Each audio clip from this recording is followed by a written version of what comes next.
अरे कफन के भी 5,000 रुपया कांग्रेस ने छीन लिए थे, अंतिम संस्कार के लिए मैं देता था, बहनों के लड़ुआ के पैसा छीन लिए थे। ये कांग्रेस शिकायत कर रही थी मेरी, ये मामा क्या रहा पैसे डाल दूंगा, चुपचाप पैसा डाल दूंगा। अरे चुपचाप काय को डालूंगा, डंके की चोट डालूंगा। डालेंगे, देना है मैं, तुमने क्या दे दिया, ढेला दिया तुमने कभी? केवल अपने घर भरे, केवल अपने बेटा बेटियों को आगे बढ़ाया। कमलनाथ अपने बेटा बेटी को आगे बढ़ा, बेटे को आगे बढ़ा रहे हैं, दिग्विजय सिंह अपने बेटे को आगे बढ़ा रहे हैं, लेकिन मेरे बेटा बेटी तो ये लाखों लाख मेरे भांजे भांजी है, हम इनको आगे बढ़ाने के लिए काम करें। मेरे बहनों और भाइयों, 2 सभाएं, मैं लंबी बात नहीं करूंगा। मैं आपसे ही आज पूछना चाहता हूं, बताओ मैं कैसी सरकार चला रहा हूं? जोर से बताओ कैसी चला रहा हूं? तो बताओ। दूल्हे राजा शोरूम ब्यावरा में आपका स्वागत है, वंदन है, अभिनंदन है। निवेदन है कि एक बार अवलोकन अवश्य करें। इंडियन फर्नीचर एंड इलेक्ट्रॉनिक्स का एक और नया प्रतिष्ठान दूल्हे राजा शोरूम का भव्य शुभारंभ हो चुका है, जिसमें अब आपको इंदौर, भोपाल जाने की आवश्यकता नहीं। अब आपके शहर ब्यावरा में एक ही छत के नीचे मिलेगा men's wear, Indo western, sherwani, coat pant, 3 piece suit, Jodhpuri suit, कोटी, जैकेट और भी अन्य आइटम भारी डिस्काउंट के साथ सबसे कम दाम में उपलब्ध। जल्दी आइए और नए और लेटेस्ट कलेक्शन घर लेके जाइए। हमारा पता है दूल्हे राजा शोरूम, अकबर बिल्डिंग के तलघर में, AB रोड, ब्यावरा। साथ ही आप हमसे संपर्क भी कर सकते हैं।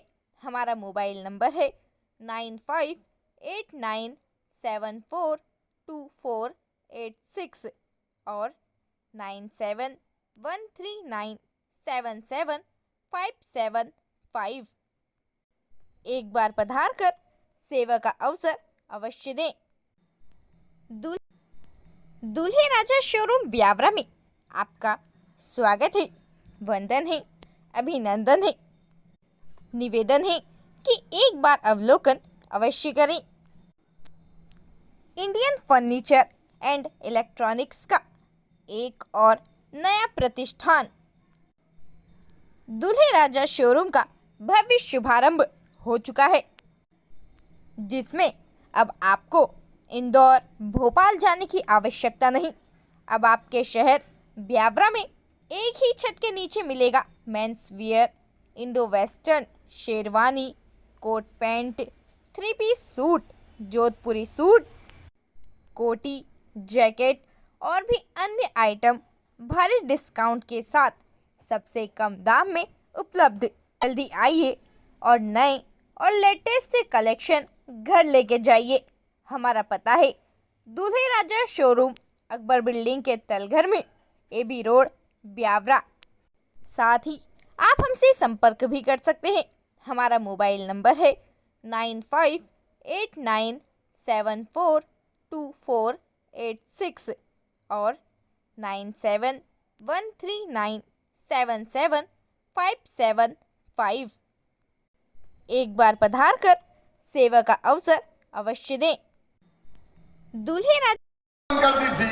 अरे कफन के भी 5,000 रुपया कांग्रेस ने छीन लिए थे, अंतिम संस्कार के लिए मैं देता था, बहनों के लड़ुआ के पैसा छीन लिए थे।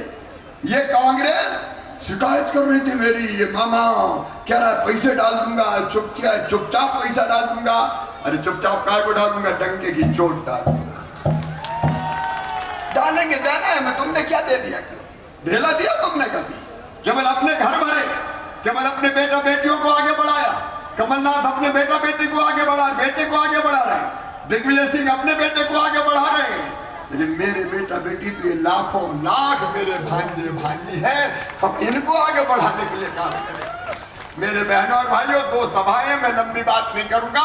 मैं आपसे ही आज पूछना चाहता हूं, बताओ मैं कैसी सरकार चला रहा हूं? जोर से बताओ कैसी चला रहा हूं? तो बताओ फिर से ये सरकार बननी चाहिए कि नहीं? ये बनेगी तब जब नारायण सिंह पवार विधायक बनेंगे, तब ही बनेगी। पिछली बार भी नहीं जीते तो नहीं बनी थी, और इस बार विधायक बना के नारायण सिंह जी को रिटायर कर दूंगा, फिर चिंता मत करना। इसलिए आप सबसे मेरी प्रार्थना है, मेरे बहनों और भाइयों, हाँ सुधारिया परियोजना का मुआवजा बढ़ा के दिया जाएगा। काय को चिंता करते हो मामा, काय के लिए मेरे पास पैसे की कमी थोड़ी है, मैं कमलनाथ थोड़ी हूँ कि रोता रहूं मेरे पास पैसे नहीं है। बाकी जितनी चीजें आपने बताई है एक एक करके जीत के आ जाए, मैं पूरी करके दूंगा। बताओ मामा का विश्वास है आपको? आओ मेरे बहनों और भाइयों, इस चुनाव को आंदोलन बना दो, सब निकले, लाडली बहने, भाई, बेटा, बेटी, और तय कर ले कि हम फिर से भाजपा की सरकार बनाएंगे, नारायण सिंह जी को विधायक बनाएंगे, मोदी जी के हाथ मजबूत करेंगे और मामा को भी आशीर्वाद देंगे। बोलो सबका आशीर्वाद मिलेगा? दे दो ना आशीर्वाद, दोनों हाथ ऊपर उठा के आशीर्वाद दे दो और मेरे साथ संकल्प लो कि भारतीय जनता पार्टी को जिताएंगे, नारायण सिंह जी को जिताएंगे, कमल के फूल की बचक दबाएंगे। उठाइए दोनों हाथ, बांधे दोनों मुट्ठी और मेरे साथ बोलिए भारत माता की, भारत माता की। और फिर मैं माला पहनने और पगड़ी पहनने आऊंगा जीत के बाद। बहुत बहुत धन्यवाद।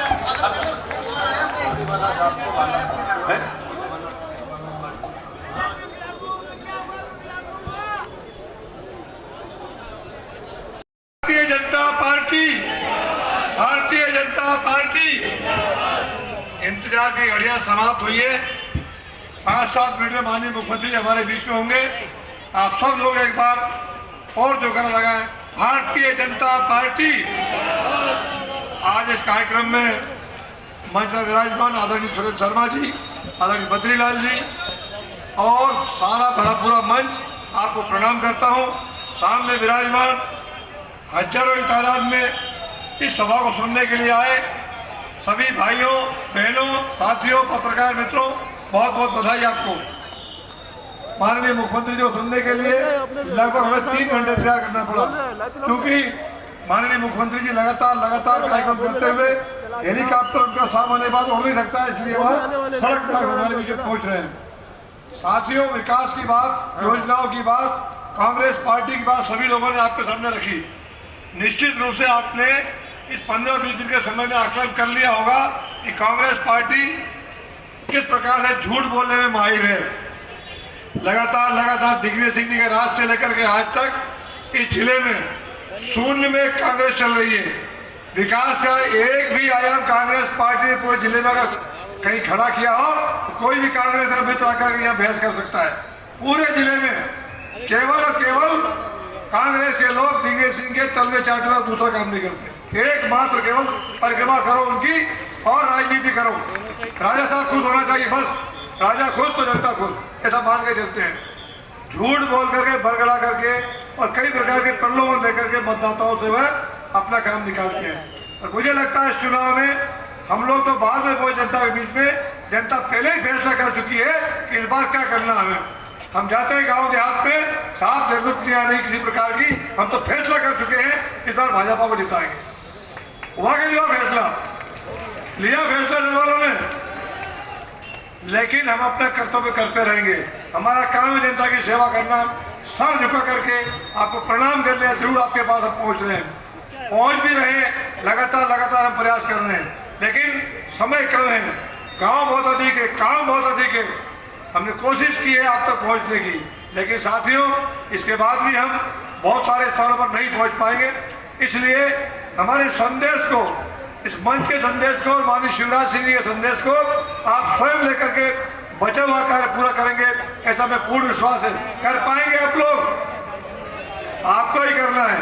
हम आखिरी क्षण तक 17 तारीख तक ये प्रयास करेंगे कि आप तक पहुंचे, लेकिन चूंकि गाँव की संख्या बहुत अधिक है, शहर हमारे बड़े हैं, हमारी सीमा समय की एक निर्धारित है, इस कारण जो कर सकते थे हम करने का प्रयास किया। साथियों, मेरे बारे में बहुत सारे लोगों ने कहा है मैं बहुत सरल व्यक्ति हूँ, सीधा साधा गांव का व्यक्ति हूँ, राजनीति के फेरबंदे में कम जानता हूँ। मैं तो ईमानदारी के साथ क्या हो सकता है जनता की सेवा के लिए और एक एक पल कैसे मैं आपकी सेवा में लगाऊं, ये मेरे जीवन का व्रत है। मुझे कोई ना चाले याद है, ना भ्रष्टाचार, ना बेईमानी, ना चोरी, ना चकारी, ना किसी प्रकार का भाई भतीजावाद, न परिवारवाद, न जातिवाद। मैं तो, मेरा ये परिवार है पूरा, पूरी विधानसभा मेरा परिवार है, मेरी एक ही जात है, यहाँ की जनता ही मेरी जात है। राजनीति में जाति का क्या मतलब? सब लोग क्षेत्र के विकास के लिए अपना प्रतिनिधि चुनते हैं और मुझे जनता ने आदेश दिया, पहले जनपद अध्यक्ष भी रहा हूं 10 साल तक मैं, 5 साल विधायक भी आपने मुझे बनाया। मेरे कार्यकाल में मेरे जीवन का जो श्रेष्ठ था वो मैं करने का प्रयास किया।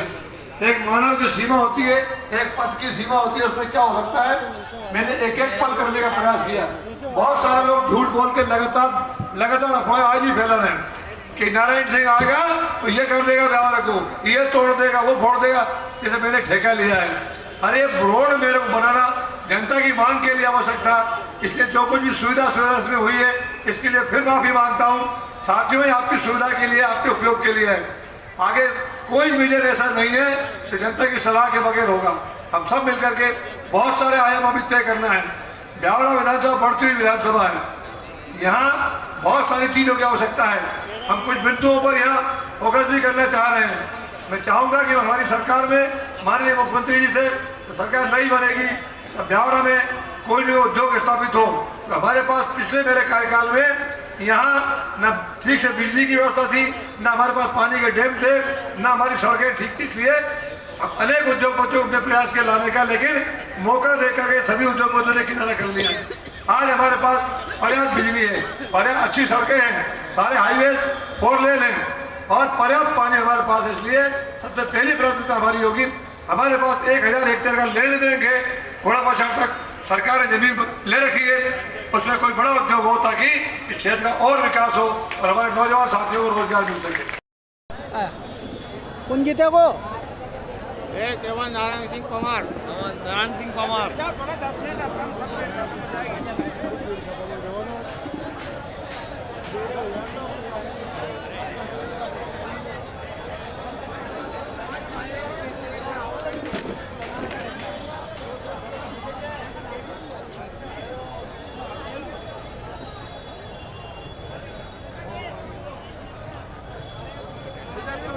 जी है ना,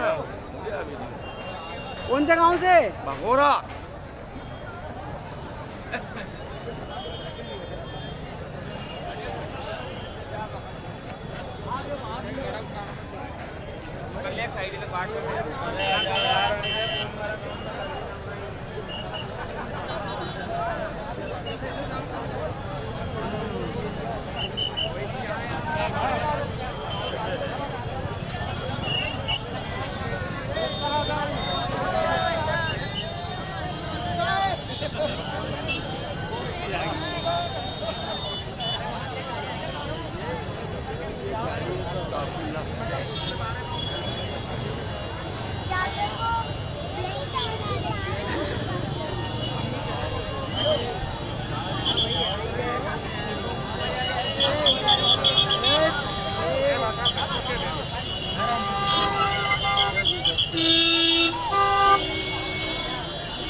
इस कार्यक्रम में पधारे आप सभी का बहुत बहुत धन्यवाद, बहुत बहुत आभार।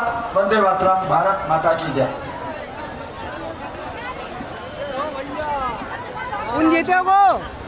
नारायण सिंह पवार। नारायण सिंह पवार जिंदाबाद। पवार साहब आप संघर्ष करो, हम तुम्हारे साथ हैं।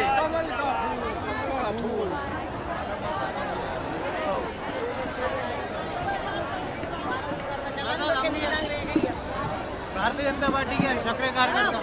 हमारा सूरज भाई।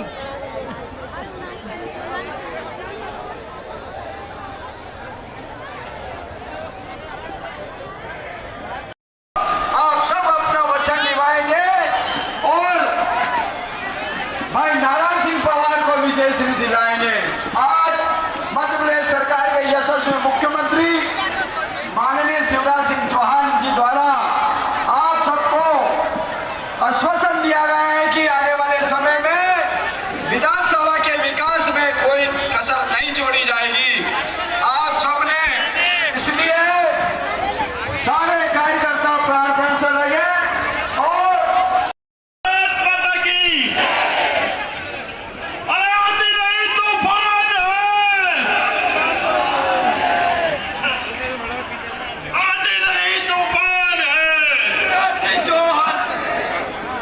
यहाँ पर आए सभी कार्यकर्ता, सभी किसान बंधु, माता बहने, विधानसभा क्षेत्र ब्यावरा से आए सभी दूर दराज से ग्रामीण जनों का मैं बहुत बहुत आभार वंदन अभिनंदन करता हूं। कर दी थी। अरे कफन के भी 5,000 रुपया कांग्रेस ने छीन लिए थे, अंतिम संस्कार के लिए मैं देता था। बहनों के लड़ुआ के पैसा छीन लिए थे। ये कांग्रेस शिकायत कर रही थी मेरी, ये मामा कह रहा है पैसे डाल दूंगा, चुपचाप पैसा डाल दूंगा। अरे चुपचाप काय को डाल दूंगा, डंके की चोट डाल दूंगा। डालेंगे, जाना है मैं, तुमने क्या दे दिया? ढेला दिया तुमने कभी? केवल अपने घर भरे, केवल अपने बेटा बेटियों को आगे बढ़ाया। कमलनाथ अपने बेटा बेटी को आगे बढ़ा, बेटे को आगे बढ़ा रहे हैं। दिग्विजय सिंह अपने बेटे को आगे बढ़ा रहे हैं। लेकिन मेरे बेटा बेटी तो ये लाखों लाख मेरे भांजे भांजी है, हम इनको आगे बढ़ाने के लिए काम करें। मेरे बहनों और भाइयों, 2 सभाएं, मैं लंबी बात नहीं करूंगा। मैं आपसे ही आज पूछना चाहता हूं, बताओ मैं कैसी सरकार चला रहा हूं? जोर से बताओ कैसी चला रहा हूं? तो बताओ फिर से ये सरकार बननी चाहिए कि नहीं? ये बनेगी तब जब नारायण सिंह पवार विधायक बनेंगे, तब ही बनेगी। पिछली बार भी नहीं जीते तो नहीं बनी थी, और इस बार विधायक बना के नारायण सिंह जी को रिटायर कर दूंगा, फिर चिंता मत करिए। इसलिए आप सबसे मेरी प्रार्थना है, मेरे बहनों और भाइयों, हाँ सुधारिया परियोजना का मुआवजा बढ़ा के दिया जाएगा। काय को चिंता करते हो मामा? काय के लिए मेरे पास पैसे की कमी थोड़ी है। मैं कमलनाथ थोड़ी हूँ रोता रहूं मेरे पास पैसे नहीं है। बाकी जितनी चीजें आपने बताई है, एक एक करके जीत के आ जाए, मैं पूरी करके दूंगा। बताओ मामा का विश्वास है आपको? आओ मेरे बहनों और भाइयों, इस चुनाव को आंदोलन बना दो, सब निकले, लाडली बहने, भाई, बेटा बेटी, और तय कर ले कि हम फिर से भाजपा की सरकार बनाएंगे, नारायण सिंह जी को विधायक बनाएंगे, मोदी जी के हाथ मजबूत करेंगे और मामा को भी आशीर्वाद देंगे। बोलो सबका आशीर्वाद मिलेगा? दे दो ना आशीर्वाद, दोनों हाथ ऊपर उठा के आशीर्वाद दे दो और मेरे साथ संकल्प लो कि भारतीय जनता पार्टी को जिताएंगे, नारायण सिंह जी को जिताएंगे, कमल के फूल की बचत दबाएंगे। उठाइए दोनों हाथ, बांधे दोनों मुट्ठी और मेरे साथ बोलिए भारत माता की, भारत माता की। और फिर मैं माला पहनने और पगड़ी पहनने आऊंगा जीत के बाद। बहुत बहुत धन्यवाद।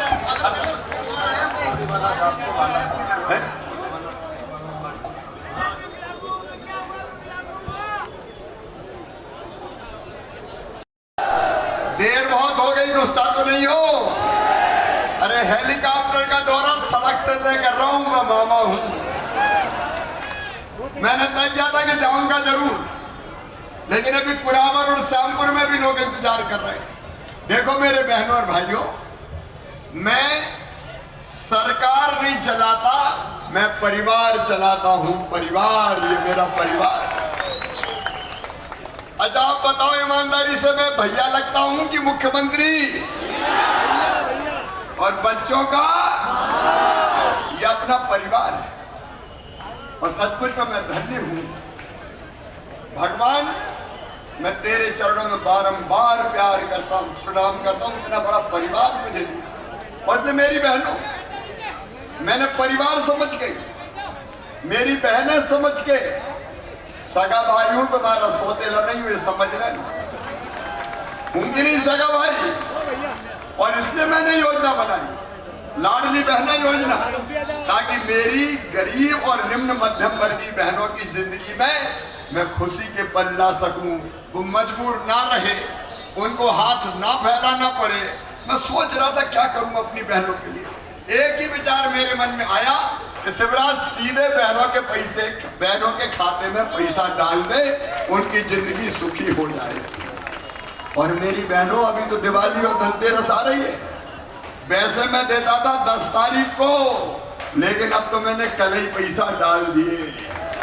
जाओ बाजार, खूब खरीदी करो। नारायण सिंह जी, आप भी जाओ बहनों के साथ खरीदारी करने। मैं भी 13 तारीख को मेरी लाडली बहनों के साथ ही खरीदी करने जाऊंगा। देखो, ये जिंदगी बदलने की योजना है। बताओ मेरी बहनों, लाडली बहना योजना से जिंदगी में खुशी आई कि नहीं आई? कई बहनों ने कहा छोटे छोटे काम धंधे चालू कर दिए, और कुछ बहनों ने तो कहा कि भैया सबसे बड़ी बात तो ये हुई है कि घर में ही हमारी इज्जत बढ़ गई है, पूछ परख बढ़ गई है। अब तो सास भी बहुत प्यार से बोलती है, बहू अच्छी तो हो। और कई ने कहा कि हमारे पतिदेव पहले तो कई बार डांट डूट देते थे, लेकिन अब प्यार, बड़े प्यार से बोलते हैं, पप्पू की मम्मी कैसी हो। पैसा आ गया कि नहीं आए? और भैया सब सुन लेना, भाई लोग गुस्सा तो नहीं है ना? इतने ही थोड़ी रहने दूंगा। 2 चीजें और करूंगा।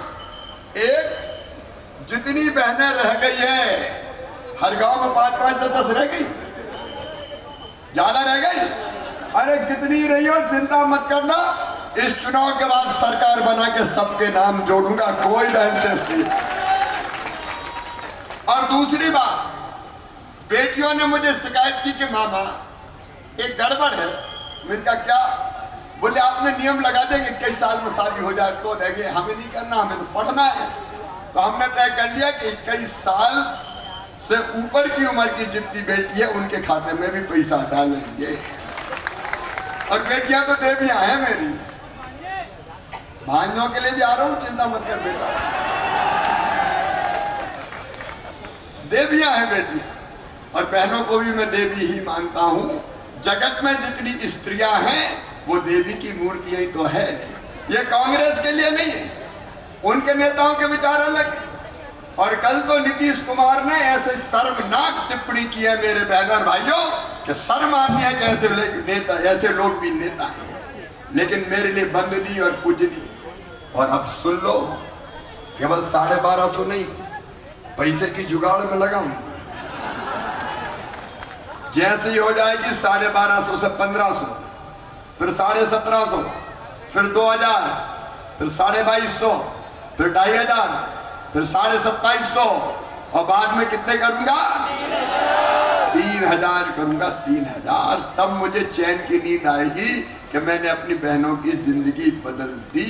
वो अब हाथ नहीं फैलाएंगी, पैसा नहीं, ये सम्मान मेरी बहनों को मिलेगा। और एक बात और मेरे किसान भाइयों,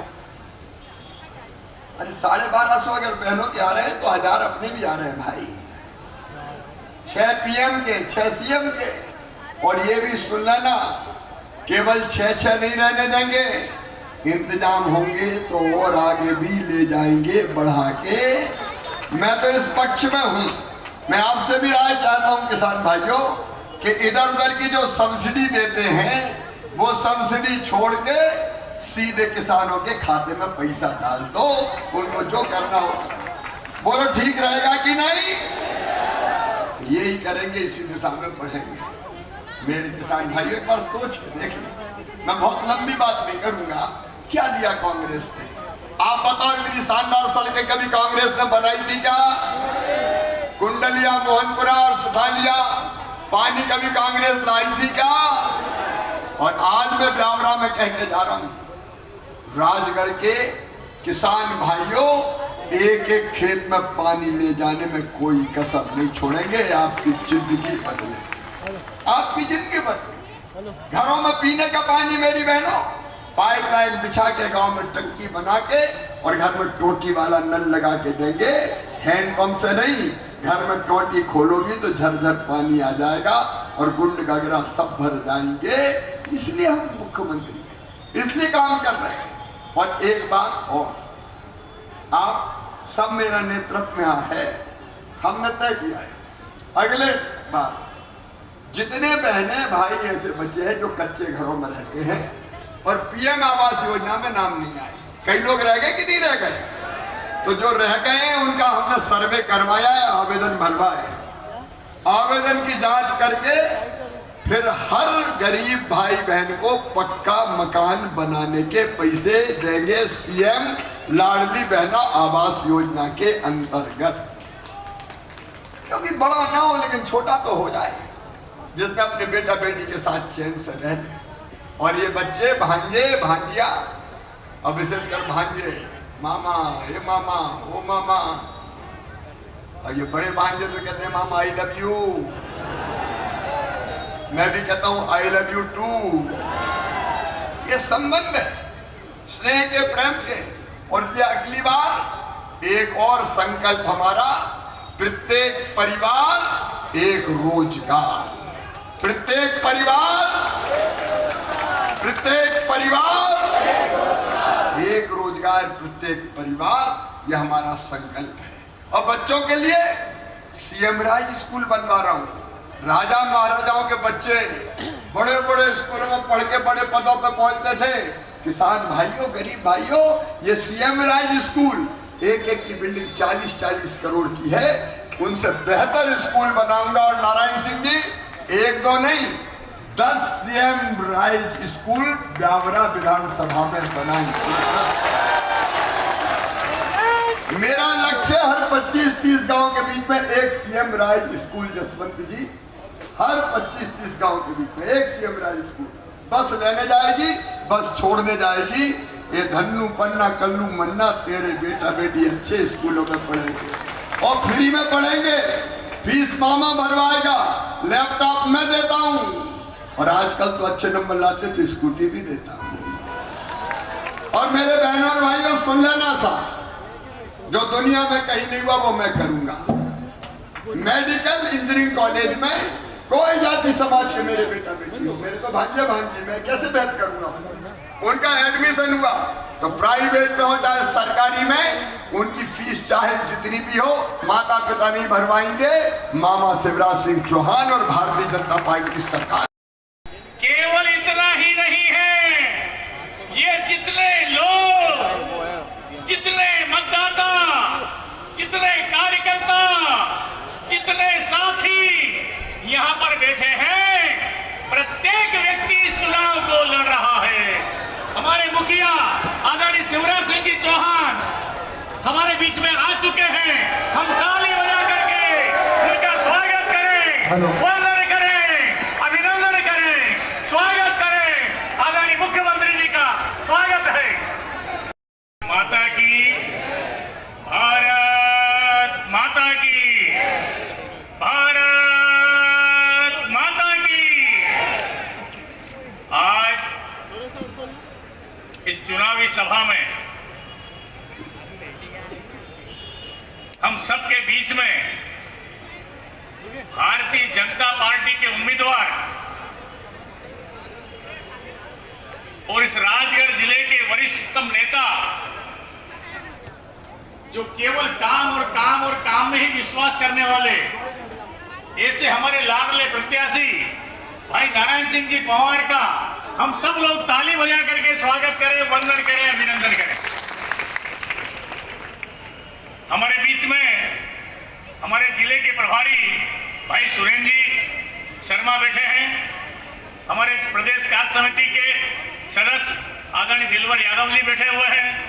हमारे आदरणीय मदनलाल जी यादव काका जी, हमारे वरिष्ठ नेता भाई रामनारायण डांगी जी, हमारे जिला पंचायत के पूर्व अध्यक्ष और हमारे वरिष्ठ नेता भाई जसवंत गुजर जी, हमारे नेता भाई जगदीश पवार जी, अखिलेश यादव, अखिलेश शर्मा जी, अखिलेश जोशी जी, रमेश साहू जी, और हमारे विधानसभा के प्रभारी सारे के सारे, सभी इधर से उधर तक महामंत्री और नगर पालिका की अध्यक्षता हमारी बहना महाराष्ट्र आई है, और पूरा भरा पूरा परिवार हमारा, पूरा भरा पूरा परिवार, और ये जो हमारे नागरिक बंधु हमारे भाई बहन इतने लंबे समय से प्रतीक्षा में बैठे हैं, आदरणीय मुख्यमंत्री जी का इंतजार कर रहे हैं, उनको सुनने के लिए जो तय करके बैठे हैं कि इस चुनाव किया जाए।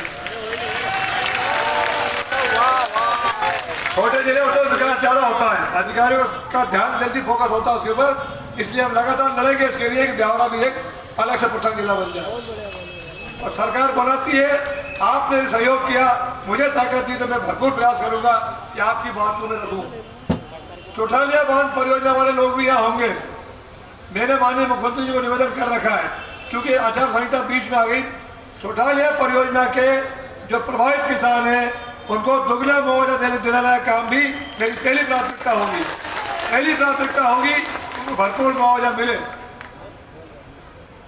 ब्यावरा शहर के अंदर हमारी एक अजनार नदी है, उससे बहुत सारी असुविधा, उसमें छोटी नदी है, शहर का सारा सीवरेज उसमें आता है, सारी गंदगी उसमें आती है।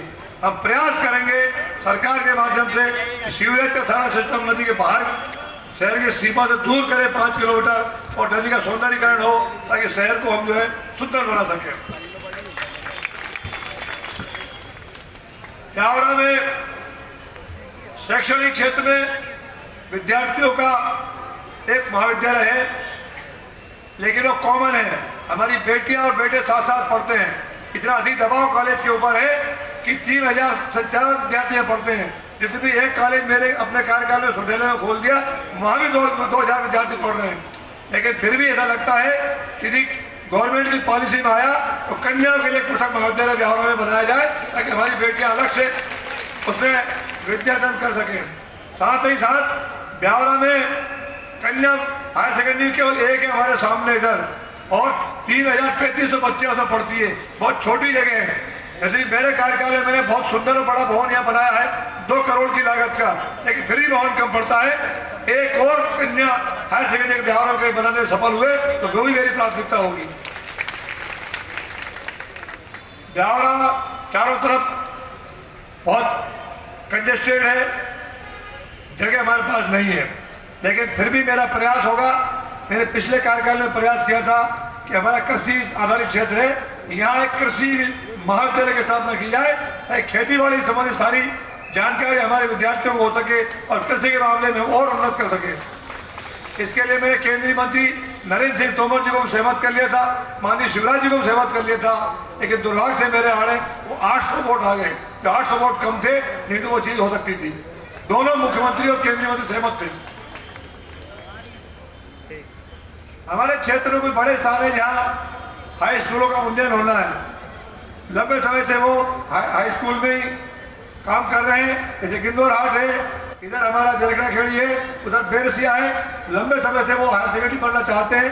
मेरी कोशिश होगी इस बार वो उन्नत होकर विद्यार्थियों को उसका लाभ मिल सके। ब्यावरा शहर में बहुत कम जगह, अंदर शहर बहुत कंजेस्टेड है। हम प्रयास करेंगे कि जितने वाहन, जितने ट्रक ब्यावरा में हैं, उनके लिए कोई एक ट्रांसपोर्ट नगर अलग से बन जाए, ताकि सारे वाहन वहाँ पार्क हो जाए और लोडिंग अनलोडिंग की सहूलियत जो है हमारे व्यापारी भाइयों को हो जाए। उसका भी मैं प्रयास करूँगा।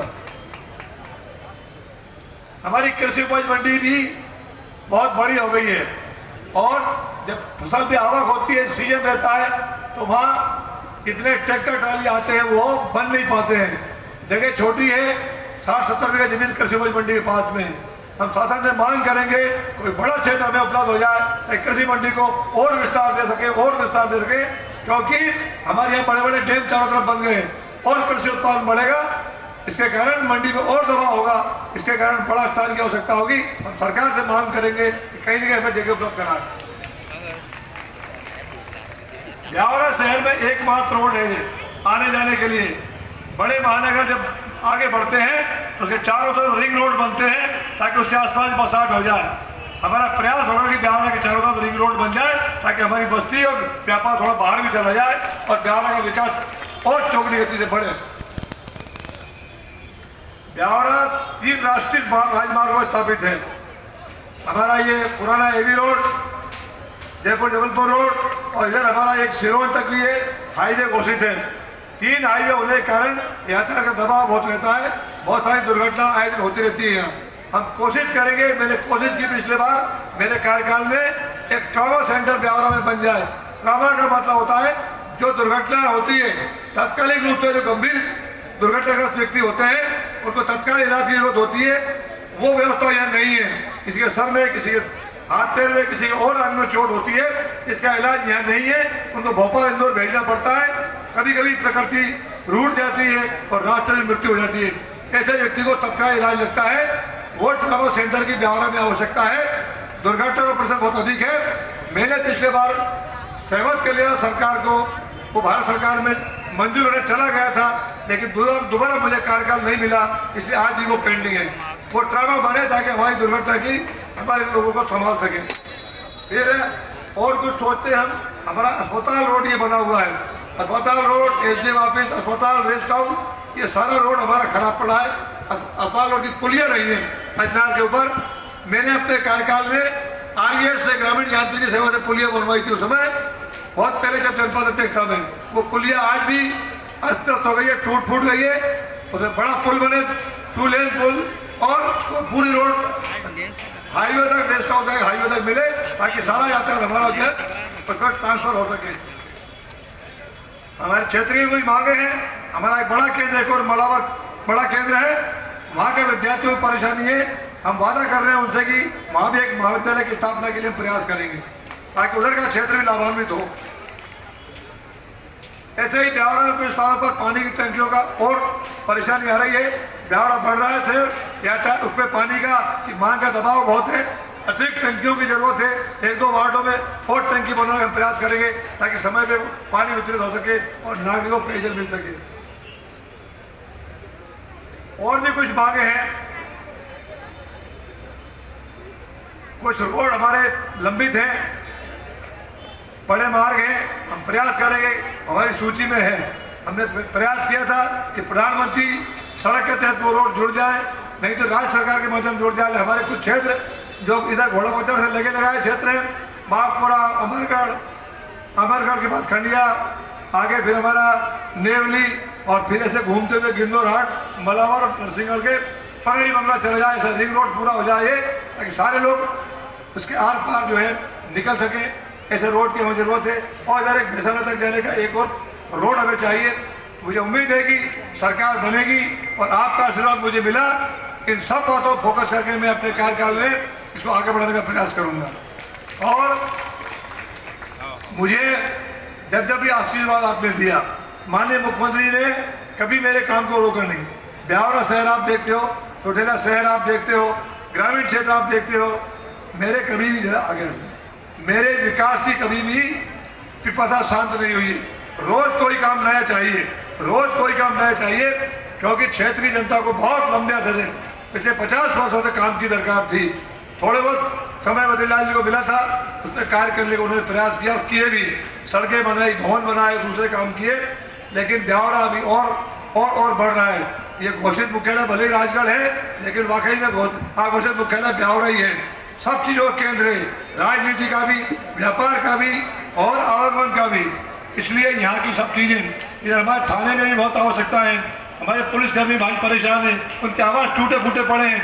मैंने अपने समय में प्रयास किया था तो मेरे मलावर थाना, सोढेला थाना, देहात थाना, तीनों बिल्डिंग नई बना कर थाने वालों को दी है, लेकिन उनके आवाज़ चाहे ब्यावरा हो चाहे सोढेला हो, पुलिस के भाई बहुत परेशानी में पुराने ज़माने के आवास बने हैं। कई प्रकार के जानवर दीवारों में घुस जाते हैं, उनके बच्चों को खतरा रहता है। इसलिए आवास बनाने का प्रयास भी हम करेंगे ताकि पुलिस के लोग सहूलियत से जी सकें।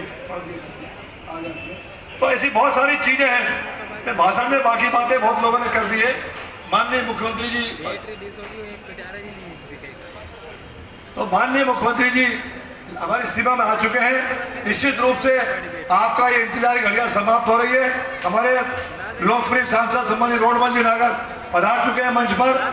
मैं माननीय मुख्यमंत्री जी के आने के पहले आपको फिर से हृदय से बधाई दूंगा। आपने लगातार 3 घंटे 4 घंटे उनके इंतजार में, उनको सुनने के लिए और आपका आशीर्वाद भारतीय जनता पार्टी को देने के लिए बहुत साहस हिम्मत से आप बैठे रहे। इसलिए आपके सम्मान में एक बार फिर तालियां जैसे बजे, क्योंकि आपकी जो ऊर्जा होगी ये हमारे क्षेत्र में काम आएगी जाकर के। साथ ही मैं ब्यावरा के लोगों से प्रार्थना करना चाहता हूँ, ग्रामीण क्षेत्र से भी प्रार्थना करना चाहता हूँ, मतदान के दिन कोई भी व्यक्ति अपनी पूरी ताकत का इस्तेमाल करे, कोई कोना खाली नहीं छोड़े, एक एक वोट को बीन करके बूथ तक पहुंचाएं। बहुत सारी अफवाहें चली, उनको ध्यान ना दें।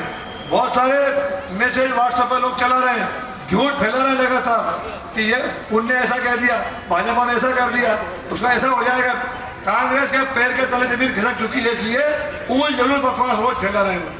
कोई इन बातों पर ध्यान ना दे, कोई समाचार पत्र छपे ध्यान ना दे, कोई व्हाट्सएप पर ध्यान ना दे। आप तो हमारा अपना संवाद जारी रखें। कोई शंका कुशंका हो, सीधे बात कर ले हमारे नेताओं से कि ये संदेश था, इसमें कितनी दम है। कोई चिंता की जरूरत नहीं है। आपकी सरकार है, आपके पास योजना है, आपका मुख्यमंत्री है, क्यों उस पर भरोसा कीजिए। आप कांग्रेस पार्टी के लोग क्या कर रहे हैं क्या नहीं कर रहे हैं उनका खैर वो जाने। साथियों, आपके सामने हम 2 प्रत्याशी हैं, मैं भी आपके सामने हूँ। 13 से 18 में आपने मुझे विधायक बनाया, मेरे काम का सारा ब्यौरा आपके सामने मैंने रखा है। लेकिन साथ ही साथ आज जो कांग्रेस पार्टी के प्रत्याशी कांग्रेस ने भेजे हैं, उनका भी एक कार्यकाल आपके सामने रहा है। वो भी 8 से 13 विधायक रहे, उनसे भी जरूर पूछें। लोग कहते हैं आ रहे हैं, आने दो।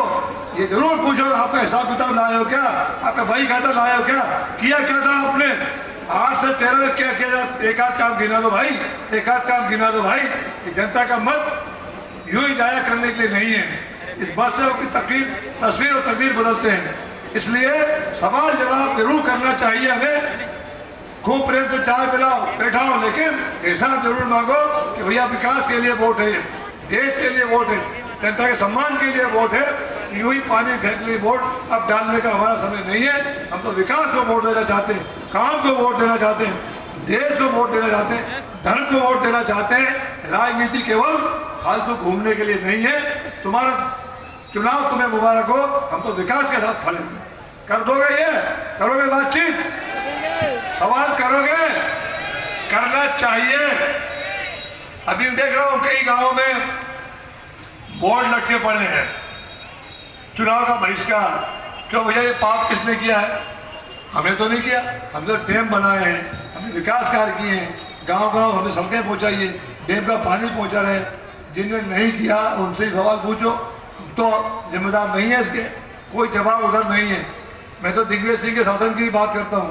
10 साल दिग्विजय सिंह मुख्यमंत्री रहे, कोई एक सड़क पूरे विधानसभा क्षेत्र में, जिले की बात छोड़ दो, कोई एक डैम पूरे विधानसभा क्षेत्र में, कोई एक अस्पताल विधानसभा क्षेत्र में। ये जो ब्यावरा का अस्पताल है, आज दिग्विजय सिंह जी ने घोषित किया 100 बेड करूंगा उसको मैं। वो 10 साल लेके चले गए, वो 30 बेड अस्पताल में आया। मेरा कार्यकाल आया, मैंने अपने मुख्यमंत्री से उसको 100 बेड कराया और आज वो 100 बेड काम कर रहा है। बातें करना और काम करना हो तो अलग बात है, मुख्यमंत्री बन जाना अलग बात है। मुख्यमंत्री हो तो हमारे लाडले शिवराज सिंह जैसा हो, इसको नींद नहीं आती है। उनका घोषित वाक्य यह है कि मध्य प्रदेश मेरा मंदिर है और 8 करोड़ जनता मत देती, यही मेरी भगवान है और शिवराज का पुजारी है। जब तक शिवराज 8 करोड़ जनता की आंखों में एक भी आंसू रहे, तब तक शिवराज चैन से नहीं सोगा। उस मिशन के लोग हम तो उस रास्ते पर काम करते हैं। इसलिए साथियों, कोई परवाह नहीं, आपका मत निश्चित रूप से भारतीय जनता पार्टी को मिलेगा। हमें काम करने का आशीर्वाद आपका मिलेगा और हम आपकी सेवा में, अब हमारे पास कतरा कतरा खून का और ये श्वास बाकी है, आपकी सेवा में ये भी जाए तो जाए, कोई परवाह नहीं, कोई परवाह नहीं। क्योंकि आपका आशीष हम लवरेज है, आपका प्यार हमारे साथ इतना जुड़ चुका है कि हमसे तो ऋण पटना ही मुश्किल है। फिर आपका आशीर्वाद मिलेगा, फिर साथ काम करेंगे और ब्यावरा विधानसभा क्षेत्र को हम चौतरफा विकास के मार्ग पर ले जाएंगे। इसलिए आपसे मैं अपनी बात को ही समाप्त करते हुए, माननीय सांसद जी को हमें 2 मिनट बुलवाना है, इसलिए आपसे विदा लेता हूँ। आपका आशीष मिले पुनः, इसी कामना के साथ बहुत बहुत धन्यवाद। भारत माता की जय। ये हम प्रयास कर रहे हैं लगातार, ब्यावरा को और भी मांग आती है अनेक जगह से। शिवराज सिंह सरकार ने बहुत सारे जिले बनाए साहब। Bharatiya Janata party, Bharatiya Janata party. इंतजार की घड़ियां समाप्त हुई है। 5-7 मिनट में माननीय मुख्यमंत्री हमारे बीच में होंगे। आप सब लोग एक बार और जोकर लगाएं, भारतीय जनता पार्टी। आज इस कार्यक्रम में मंच पर विराजमान आदरणीय सुरेंद्र शर्मा जी, आदरणीय बद्रीलाल जी और सारा बड़ा पूरा मंच आपको प्रणाम करता हूँ। सामने विराजमान हजारों की तादाद में इस सभा को सुनने के लिए आए सभी भाइयों बहनों साथियों पत्रकार मित्रों बहुत बहुत बधाई आपको। माननीय मुख्यमंत्री जी को सुनने के लिए लगभग हमें 3 घंटे इंतजार करना पड़ा, क्योंकि माननीय मुख्यमंत्री जी लगातार कार्यक्रम करते हुए हेलीकॉप्टर उनका सामने बाद उड़ नहीं सकता है, इसलिए वह सड़क पर हमारे बीच पहुंच रहे हैं। साथियों, विकास की बात, योजनाओं की बात, कांग्रेस पार्टी की बात सभी लोगों ने आपके सामने रखी। निश्चित रूप से आपने इस 15-20 दिन के समय में आकलन कर लिया होगा कि कांग्रेस पार्टी किस प्रकार से झूठ बोलने में माहिर है। लगातार दिग्विजय सिंह जी के राज से लेकर के आज तक इस जिले में शून्य में कांग्रेस चल रही है। विकास का एक भी आयाम कांग्रेस पार्टी ने पूरे जिले में अगर कहीं खड़ा किया हो तो कोई भी कांग्रेस का मित्र आकर यहाँ बहस कर सकता है। पूरे जिले में केवल और केवल कांग्रेस के लोग दिग्विजय सिंह के तलवे चाटने में दूसरा काम नहीं करते। एकमात्र केवल परिक्रमा करो उनकी और राजनीति करो। राजा साहब खुश होना चाहिए, बस राजा खुश तो जनता खुश, ऐसा मान के चलते हैं। झूठ बोल करके बरगला करके और कई प्रकार के प्रलोभन दे करके मतदाताओं से वह अपना काम निकालते हैं। और मुझे लगता है इस चुनाव में हम लोग तो बाद में पहुंचे जनता के बीच में, जनता पहले ही फैसला कर चुकी है कि इस बार क्या करना हमें। हम जाते हैं गांव देहात में, साफ जरूरत नहीं किसी प्रकार की, हम तो फैसला कर चुके हैं इस बार भाजपा को जिताएंगे। वहां के लिए फैसला जनवालों ने, लेकिन हम अपना कर्तव्य करते रहेंगे। हमारा काम है जनता की सेवा करना। सर झुका करके आपको प्रणाम कर लिया, जरूर आपके पास हम पहुंच रहे हैं, पहुंच भी रहे, लगातार हम प्रयास कर रहे हैं, लेकिन समय कम है, गांव बहुत अधिक है, काम बहुत अधिक है। हमने कोशिश की है आप तक पहुंचने की, लेकिन साथियों इसके बाद भी हम बहुत सारे स्थानों पर नहीं पहुंच पाएंगे। इसलिए हमारे संदेश को, इस मंच के संदेश को और माननीय शिवराज सिंह जी के संदेश को आप स्वयं लेकर के बचा हुआ कार्य पूरा करेंगे, ऐसा मैं पूर्ण विश्वास है। कर पाएंगे आप लोग, आपको ही करना है।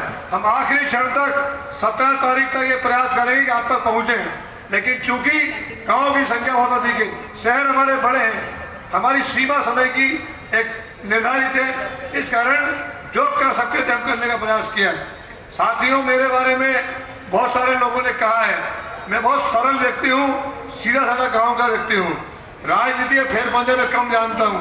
मैं तो ईमानदारी के साथ क्या हो सकता है जनता की सेवा के लिए और एक एक पल कैसे मैं आपकी सेवा में लगाऊं, ये मेरे जीवन का व्रत है। मुझे कोई ना चाले याद है, ना भ्रष्टाचार, ना बेईमानी, ना चोरी, ना चकारी, ना किसी प्रकार का भाई भतीजावाद, ना परिवारवाद, ना जातिवाद। मैं तो, मेरा ये परिवार है, पूरी विधानसभा मेरा परिवार है, मेरी एक ही जात है, यहाँ की जनता ही मेरी जात है। राजनीति में जाति का क्या मतलब? सब लोग क्षेत्र के विकास के लिए अपना प्रतिनिधि चुनते हैं और मुझे जनता ने आदेश दिया, पहले जनपद एक दिन आऊँ 10 साल तक में, 5 साल विधायक भी आपने मुझे बनाया। मेरे कार्यकाल में मेरे जीवन का जो श्रेष्ठ था वो मैं करने का प्रयास किया। एक मानव की सीमा होती है, एक पद की सीमा होती है, उसमें क्या हो सकता है, मैंने एक एक पल करने का प्रयास किया। बहुत सारे लोग झूठ बोल के लगातार अफवाह आज भी फैला रहे हैं कि नारायण सिंह आएगा तो ये कर देगा व्यवहार को, ये तोड़ देगा, वो फोड़ देगा, जैसे मैंने ठेका लिया है। अरे रोड मेरे को बनाना जनता की मांग के लिए आवश्यक था, इसलिए जो कुछ भी सुविधा इसमें हुई है इसके लिए फिर माफी मांगता हूँ। साथियों, आपकी सुविधा के लिए, आपके उपयोग के लिए है। आगे कोई विजन ऐसा नहीं है कि जनता की सलाह के बगैर होगा। हम सब मिलकर के बहुत सारे आयाम अभी तय करना है। ब्यावड़ा विधानसभा बढ़ती हुई विधानसभा है, यहाँ बहुत सारी चीज़ों की आवश्यकता है। हम कुछ बिंदुओं पर यहाँ फोकस भी करना चाह रहे हैं। मैं चाहूँगा कि हमारी सरकार में माननीय मुख्यमंत्री जी से सरकार नहीं बनेगी, ब्यावड़ा में कोई भी उद्योग स्थापित हो। तो हमारे पास पिछले मेरे कार्यकाल में यहाँ न ठीक से बिजली की व्यवस्था थी, न हमारे पास पानी के डैम थे, न हमारी सड़कें ठीक थी। इसलिए अब अनेक उद्योगपतियों के प्रयास के लाने का, लेकिन मौका देकर के सभी उद्योगपतियों ने किनारा कर लिया। आज हमारे पास पर्याप्त बिजली है, पर्याप्त अच्छी सड़कें हैं, सारे हाईवे 4 लेन हैं और पर्याप्त पानी हमारे पास। इसलिए सबसे पहली प्राथमिकता हमारी होगी, हमारे पास 1000 हेक्टेयर का लैंड बैंक है, घोड़ा पछाड़ तक सरकार ने जमीन ले रखी है, उसमें कोई बड़ा उद्योग हो ताकि इस क्षेत्र का और विकास हो और हमारे नौजवान साथियों को रोजगार मिल सके। भी इस आम सभा को संबोधित करे तो सीएम साहब को फिर समय नहीं है, वो आते ही वही बोलेंगे। बहुत अन्याय कर लो यार, 5 मिनट बचे, क्या हो रहा है?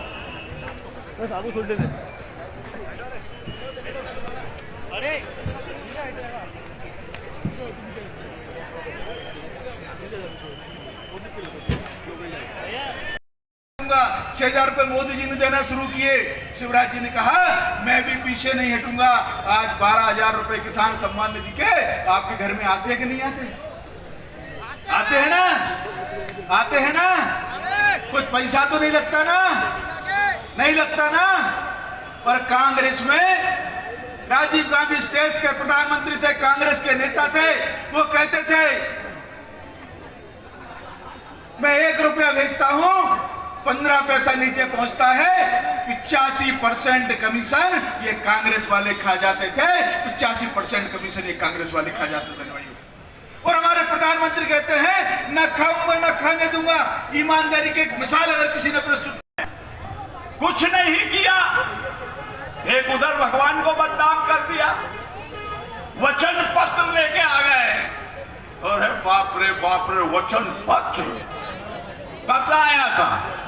18 में। फिर क्या हुआ उस वचन पत्र का? करते ना पूरा। जनता ने तुम्हें सरकार बनवा दी थी, उस सरकार को चलाते ना। अरे ये वचन पत्र तो था दशरथ जी का, कौशल्या माता का था ये वचन पत्र। उसको भी इनने भगवान को भी बदनाम कर दिया, दशरथ जी को भी बदनाम कर दिया। ये था वचन पत्र, उनने किया। भगवान ने 14 साल वन में गए, उनने किया वचन पत्र का पालन। और कांग्रेसी लोग भी लग गए वचन पत्र, वचन पत्र। तो मेरा तो आपसे ये निवेदन है, पूछना चाहिए, बात करना चाहिए। रहा सवाल, बहुत काम किए हमने, सारी समस्याएं। कहाँ जाता था पहले पैसे? भगवान जाने ना जाने क्या करते थे ये लोग, समझ में नहीं। और अब पैसा कहाँ से आ गया? तो अब दूसरी बात चला दी उन्होंने, अरे ये तो कोई से उधार लेके काम कर रहा है। बताओ, उधारी का काम तो शिवराज सिंह चौहान ने खत्म ही कर दिया भैया। माननीय मुख्यमंत्री जी ने उधारी का काम खत्म ही कर दिया। अब तो सीधे जेबों में डाल रहे हैं, ऊपर से सीधे। नहीं तो पहले रकम डालते थे, पैसा उधार लेते थे, कपड़े उधारी में लेते थे। कितना कितना आज मार्केट में देखो, बाजार में देखो, कितनी दुकानें, कितने काम हो रहे हैं, बताओ आप। जिसके बाद भी समझना पड़ेगा। और युवाओं से मेरा हाथ जोड़ के निवेदन है, युवा भाइयों से, कि तुम्हें आगे आने पड़ेगा। पढ़ाई लिखे लोगों को आगे आना पड़ेगा, समझाना पड़ेगा। मुझे अरे हम गांव में जा रहे हैं, अभी भ्रमण कर रहे हैं। ब्यावरे में बिल्डिंगें नहीं है इतनी, तो गांव में बिल्डिंगें है इतनी अच्छी। बताओ पहले क्या हालत थी गांव की? जब हम गांव के आसपास निकल के जाते थे कितनी गंदगी थी, आज गंदगी नहीं मिलती है। तो ये सरकार की सब योजना है। सरकार ने जो अच्छे अच्छे काम किया, ज्यादातर यहाँ आज किसान भाई नई रोडें बनाई कि नहीं? सुटेलिया रोड को खुदवा के फिर नहीं बनाई, ये राजगढ़ रोड को खुदवा के फिकवा दी, नहीं बनाई, डैम बनाए, स्टाफ के ही काम किए, अरबों के काम किए। 30-35 साल पहले जो कांग्रेस का बजट हुआ करता था, उतना बजट तो माननीय हमारे मुख्यमंत्री जी ने राजगढ़ जिले को दे दिया। तो ये देखो, भारतीय जनता पार्टी जो काम करती है विकास का, अरे हमने पुराने जितने भी कांग्रेस के अरे का बदला ने तो डुबा दिया। ए दादा हो, भाई साहब नारायण सिंह जी ने बनाया, कब सुटालियों में डूब गयो। अरे हद हो गई यार। देखो कुछ लोग जो अभी भी चलाएंगे, लोग कई तरह की बातें चलाएंगे, कान में बात करेंगे, तो हम तो दादा अच्छा करवा में बंदी का बकरा बढ़िया। सही समझ जो 250 गांव में पानी फिरेगा पार्वती का, तो ही तो हमारा उद्धार होगा, सबका उद्धार होगा। अरे हमारा ही उद्धार नहीं होगा, पशु पक्षी जानवर सब पानी पिएगा। ये सबसे बड़ा धर्म है, सबसे बड़ा धर्म है। क्या करें भैया, मैं विधायक था, मैंने बोला था यहाँ कि जो बन गए भैया बन गए, जो भी विधायक जी, पर मैंने जितनी रोडें बनाई आप नहीं की तो स्थिति करा, तुम इनकी रिपेयरिंग नहीं करा सकते हो, एक गांव नहीं छोड़ा रोड के बिना। और जितनी बिल्डिंगें बनाई उस टाइम पैसा भी आया था, मांग थी जनता की, बड़ी मुश्किल से तो सरकार बनी थी। मनी भैया नहीं तो तुम नहीं बना पाओगे, परंतु तुम तो इसकी 2024 को राम मंदिर प्रचंड वहां पे बनने वाला है और रामलला टेंट से टाट से लेकर महल में बैठने वाले। आप सब लोग उनके दर्शन करने जरूर जाना। और हमने भारतीय जनता पार्टी ने कभी जातियों में नहीं बांटा। अभी इकबाल भाई आए थे मुझसे पहले, हज हाउस बनाकर दिया शिवराज सिंह चौहान जी ने। पहुंच जाते तो कांग्रेस के कार्यकर्ताओं को भी पूछना चाहिए कि राजा साहब जब आप मुख्यमंत्री थे तो 10 साल में आप बाय कार से क्यों नहीं आते थे? इसलिए नहीं आते थे क्योंकि भोपाल से उन्हें आने में 10 घंटे रावगढ़ पहुंचने में लगते थे। लेकिन आज कांग्रेस के कार्यकर्ता जगह जगह माला लेकर के उनके स्वागत के लिए इसलिए आतुर हो जाते हैं क्योंकि जातिवाद में इस जिले को उन्होंने बांट दिया, जातियों को आपस में लड़ा दिया। लोग कांग्रेस वाले कहते थे, अभी आप देख रहे होंगे अयोध्या में राम मंदिर बनने का काम चल रहा है, कांग्रेस वाले कहते थे कि रामलला हम आएंगे, मंदिर भव्य बनाएंगे। क्या बात है, ये अति उत्साह जो नजर आ रहा है मुझे लगता है इस बार रिकॉर्ड तोड़ेगा। आप जब मुख्यमंत्री हुआ करते थे दिग्विजय सिंह जी, तो हम देखते थे हेलीकॉप्टर से ऊपर से निकल, जिन्होंने भोपाल नहीं देखा था, जिन्होंने दिल्ली नहीं देखा था। लेकिन 2003 के बाद जब आपने मध्य प्रदेश में आशीर्वाद दिया, आपके आशीर्वाद से मध्य प्रदेश में मेरे दादाजी जब बचपन में आते थे तो घुटने घुटने कीचड़ में झरखेड़ा तक हम जाते थे और पूरे कीचड़ में होकर के लथपथ होकर के दादाजी और मैं गांव पे पहुंचते थे। ऐसी विकास की गाथा कांग्रेस के टाइम पर हमने देखी है। लेकिन आपने 2003 में जो मोहर लगाई कमल के बटन को दबा करके और मुख्यमंत्री बनाया उमा भारती जी को, तो इस प्रदेश की दशा और दिशा बदली। 2005 में हमारे लाडले मुख्यमंत्री शिवराज सिंह चौहान आते हैं और इस प्रदेश की दिशा और दशा बदलने का काम वो करते हैं। आपने देखा होगा 2014 के पहले भी केंद्र में सरकारें रही हैं। अटल जी जब प्रधानमंत्री थे तब उन्होंने प्रधानमंत्री सड़क योजना के माध्यम से गांव-गांव को सड़कों का जाल बिठा करके जोड़ने का काम किया था। गांव के लोग बैठे बहुत सारे 20 साल पहले जो बच्चे थे उन्हें ये पता नहीं कि लालटेन युग कैसा हुआ करता। हम सबके मार्गदर्शक, इस राजगढ़ जिले को संगठन को दिशा देने वाले मेरे बड़े भाई आदरणीय सुरेंद्र शर्मा जी, हम सबके साथियों, हमेशा सत्य का साथ देना चाहिए। सही बात हो, सच के साथ रहो। सच के साथ रहने में कोई हर्ज वाली बात नहीं है। पार्टी, मैं कांग्रेस पार्टी इसलिए छोड़ के आया हूं कि कांग्रेस पार्टी किसी की भी परवाह नहीं करती है। उसके लिए आप भले कितना ही कुछ कर दो, लेकिन परवाह नहीं करती है। आज मैं भारतीय जनता पार्टी के साथ हूं और मैं आप सभी लोगों को अनुरोध करता हूं कि आप सब लोग एक बार पुनः जिताएं। फिर आप देखिए कि भारतीय जनता पार्टी और हमारे पवार साहब इस ब्यावरा नगर में कितना विकास करते हैं। धन्यवाद। जय हिंद, जय भारत। मंच पर जिले के उपाध्यक्ष जी श्री जगदीश जी पवार पधारे, उनका बहुत बहुत स्वागत है। अब अगले वक्ता के रूप में वरिष्ठ नेता श्री रामबाबू तिवारी जी भाई साहब को आमंत्रित करता हूं, वो आए और इस सभा को संबोधित करें। रामबाबू जी तिवारी जी।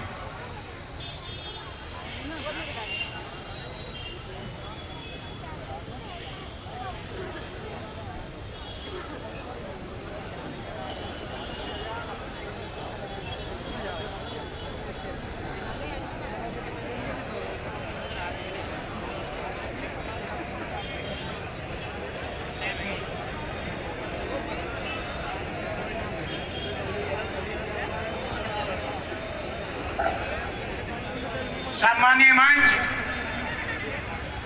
ब्यावरा नगर के मतदाता बंधुओं, ग्रामीण इलाके से पधारे हमारे किसान भाइयों, जैसा कि आपको मालूम है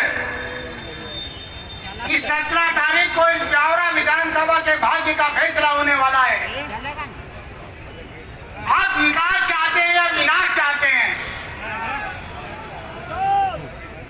पिछले 5 सालों में हमने इस ब्यावरा विधानसभा का विनाश ही देखा है। विकास के नाम पे खतरा का नहीं लगा है।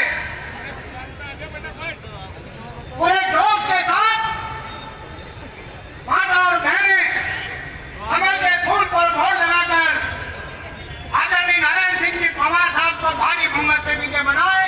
इसी के साथ जय भारत, जय हिंद।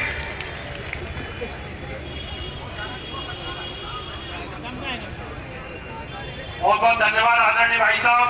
अगले वक्ता युवा नेता हमारे जिले के महामंत्री अमित जी शर्मा है और अपना उद्बोधन दें अमित शर्मा जी।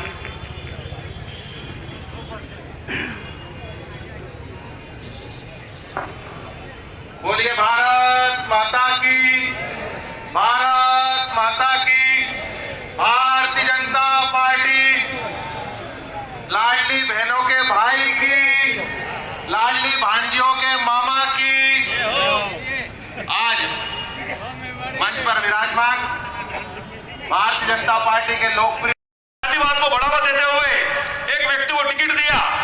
मैंने उसको हराकर तीसरे नंबर पर पहुंचाया, चैलेंज के साथ उसको हराया मैंने और पहुंचाया। मैंने भारतीय जनता पार्टी ज्वाइन की है, क्योंकि भारतीय जनता पार्टी जो कहती है वो करती है। भारतीय जनता पार्टी की रीति नीति स्पष्ट है, जो कहती है करती है। बस मैं इतना ही कहना चाहता हूँ, आप सभी से अनुरोध है मेरा कि आप लोग एक बार फिर से नारायण सिंह जी पवार साहब को विजय बनाए और फिर देखें आपके ब्यावरा में क्या विकास होना है। कुछ लोग उन्होंने वादा किया कि मैं आपको 3000 रुपए तक दूंगा और उन्होंने कल ही 1250 रुपए की राशि हमारी बहनों के खाते में डाली है। ये एक बहुत बड़ी योजना है। मैं तमाम बहनों को इसमें मुबारकबाद देता हूँ और मैं कहता हूँ कि आप सभी लोग इस बात का ध्यान रखें कि हमारे मुख्यमंत्री जो कहते हैं वो करते हैं। मैं आप लोग बताना चाहता हूँ कि जब से हमारे मुख्यमंत्री बने, उन्होंने हमेशा हर वर्ग को साथ लेकर चलने का काम किया है। उन्होंने कहा कि सबका साथ, सबका विकास और सबका विश्वास। मैं एक बात और आप लोगों को बताना चाहता हूँ कि सन 2013 में हमारे नारायण सिंह जी पवार साहब जब ब्यावरा क्षेत्र के विधायक बने थे, तो उन्होंने ब्यावरा क्षेत्र में अरबों रुपए की योजनाएं लागू कर ब्यावरा विधानसभा क्षेत्र में अरबों रुपए की योजनाओं को लागू कर ब्यावरा विकास की गंगा बहा दी थी। लेकिन 2018 में किसी कारणवश आप लोगों ने उनको अपना जनमत नहीं दिया और वो जीत नहीं पाए थे।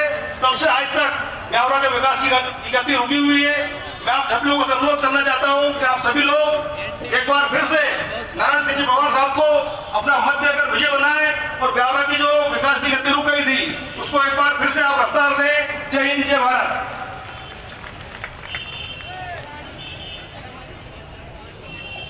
आदरणीय साथियों, मैं पिछले 2 कार्यकाल में कांग्रेस पार्टी से पार्षद रहा हूं और मैंने 30 सालों तक कांग्रेस पार्टी की सेवा की और मैंने जन तक कांग्रेस पार्टी को पहुंचाने का प्रयास किया। किंतु जब मेरा मौका उस योजना का लाभ उठा रहे हैं, हमारे मुख्यमंत्री जी ने किसान सम्मान निधि के लिए किसानों का सम्मान किया, किसानों को मुआवजा दिया और आप सभी लोग ये बात भी जानते हैं कि आज सभी गरीब वर्ग के लोगों को 1 रुपए किलो का अनाज मिल रहा है।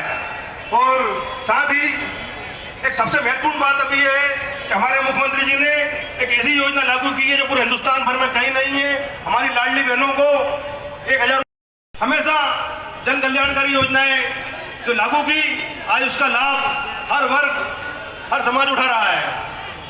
हमारे यशस्वी मुख्यमंत्री आदरणीय शिवराज सिंह चौहान साहब ने जब वो मुख्यमंत्री बने थे, उन्होंने लाडली लक्ष्मी योजना लागू की थी।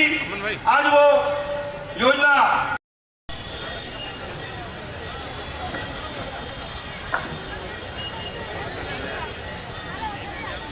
आज